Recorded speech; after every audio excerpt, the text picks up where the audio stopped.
show you how to multitask your mobility. So first I'm gonna do some traction with this band here on my low back. And I can just tie this. As you guys have seen all these mobility tips on our videos already, I'm just doing a bunch of them at the same time.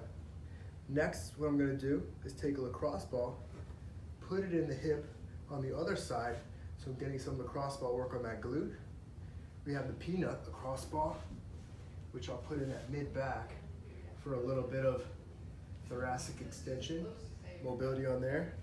And then we've got our dinner roll, which is really good for helping your cervical curve. So I'm just gonna place that in my neck, right here.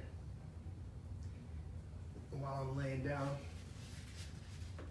replace that. And then at the same time, I can lay here for a couple minutes, do a little bit of